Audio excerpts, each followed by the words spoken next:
It's hard to breathe, but that's alright. Hush.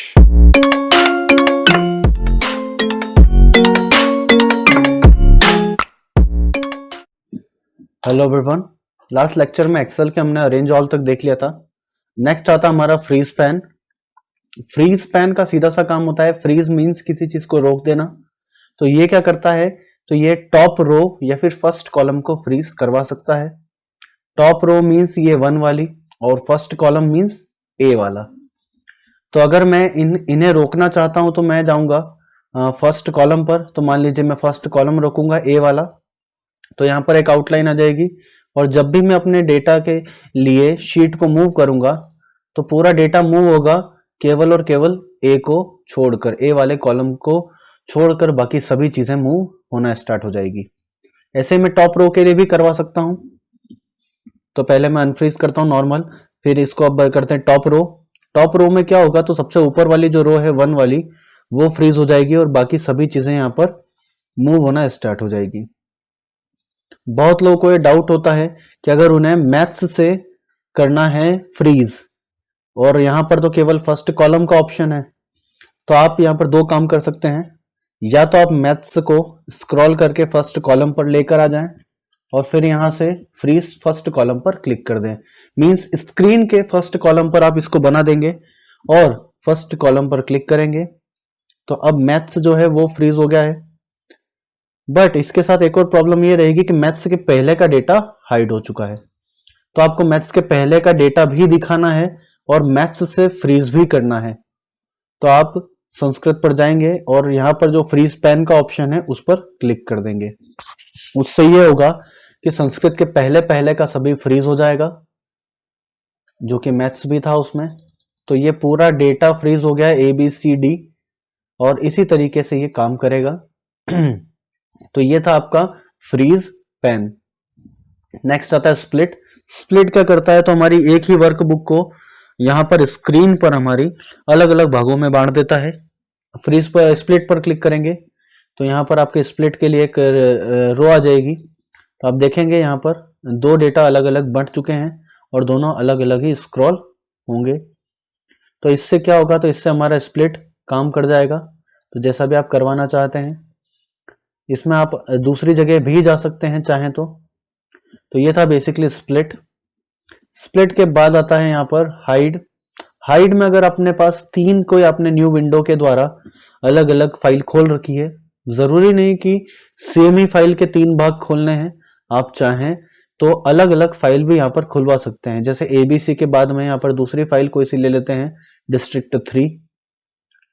अब मैं इसको हाइड करवाऊंगा तो यहां पर डिस्ट्रिक्ट 3 को मैंने हाइड करवाया और ABC जो खुली हुई थी उसके बैकग्राउंड पे वो दिखने लग गई। अगर मुझे ABC को दिखाते हुए वापस डिस्ट्रिक्ट 3 को अनहाइड करवाना है तो मैं अनहाइड पर जाऊंगा और डिस्ट्रिक्ट 3 लेकर ओके कर दूंगा, तो वो चीज वापस से मेरी अनहाइड हो जाएगी जो भी मेरी फाइल मैंने खोल रखी थी। तो इसी में आता है हमारा नेक्स्ट अब view side by side. View side by side क्या करता है, तो वर्ड में भी देखा था, तो मैं उसकी लिंक आपको यहाँ पर दे दूंगा आई बटन में।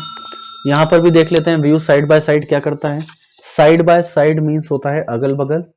तो आप दो फाइल को एक साथ रिव्यू करने के लिए अगल बगल रख सकते हैं। मींस आपको उनको मैच करना है तो व्यू साइड बाय साइड में जाएंगे। तो अभी मेरी खुली थी ABC ऑटो सेव्ड 1, उसके साथ में अगर आपको यहाँ से कोई सी खोलना है तो मैंने ले लिया मान लीजिए डिस्ट्रिक्ट 3 और मैं करूंगा ओके, तो ABC 1 और डिस्ट्रिक्ट 3 अगल बगल में खुल जाएगी। इससे क्या होगा, तो इससे ये फायदा होगा कि आप दोनों को एक साथ रिव्यू कर सकते हैं कि किसमें क्या लिखा हुआ है और यहाँ पर फाइलें वो ही शो होंगी साथ में खोलने के लिए जो ऑलरेडी यहाँ पर आपने ओपन कर रखी है अपनी विंडो में। तो यहाँ पर एक अगला नेक्स्ट आता है सिंक्रोनस स्क्रॉलिंग। सिंक्रोनस मीन्स होता है साथ में और स्क्रॉलिंग मीन्स जब आप स्क्रॉल करते हैं तो सिंक्रोनस स्क्रॉलिंग यही करेगा, साथ में स्क्रॉल करने के काम में आएगा। तो जब जब हम एक शीट को स्क्रॉल करते हैं, इस पर ध्यान दीजिएगा, ऑटो सेव्ड 1 ABC जो है हमारी, ये जब मैं स्क्रॉल करूंगा तो अपने आप नीचे वाली शीट भी मेरी स्क्रॉल हो जाएगी क्योंकि मेरा सिंक्रोनस स्क्रॉलिंग ऑन है। इसे बंद कर देंगे तो अब आप देखेंगे तो केवल ABC वाली ही मूव होगी दूसरी वाली शीट स्थिर रहेगी। नेक्स्ट आता है रीसेट विंडो पोजीशन। अगर आपने यहाँ पर किसी विंडो को छोटा और बड़ा कर दिया है तो रीसेट विंडो पोजीशन उसे फिर से स्टार्टिंग वाली पोजीशन में लाकर रख देगा जहां पर वो शुरू में थी। व्यू साइड बाय साइड को भी बंद करते हैं। नेक्स्ट आता है आपका सेव वर्क स्पेस।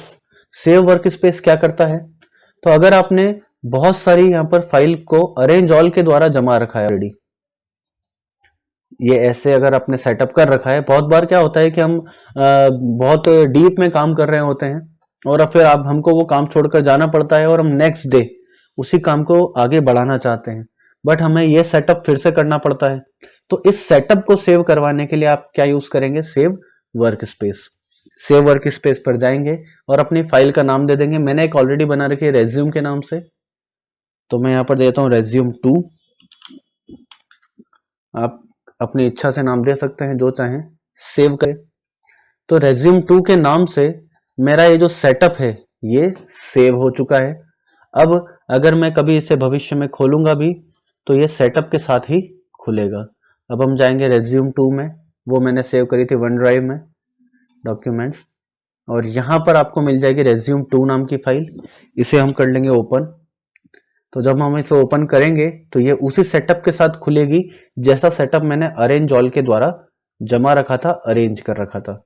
तो बेसिकली सेव वर्क स्पेस क्या करता है, तो आपके सेटअप को सेव कर लेता है ताकि भविष्य में कभी भी आप इस फाइल को खोलें तो आपको ये ऑलरेडी सेट मिले, आपको बार बार इन्हें जमाना नहीं पड़े। स्विच विंडो वही काम करता है जो हम यहां से भी करवा सकते हैं, एक फाइल से दूसरी फाइल में जाना। तो स्विच विंडो में भी हम यही कर सकते हैं। इस लेक्चर में यहां तक हम करेंगे ताकि मैक्रो को एक अलग से लेक्चर डेडिकेट कर सके। वर्ड में भी मैंने मैक्रो बताया था और यहां पर भी उसी मैक्रो को हम देखेंगे क्या करता है, कैसे करता है। तो इस लेक्चर में इतना ही रहेगा। नेक्स्ट लेक्चर तक के लिए thank you and good bye.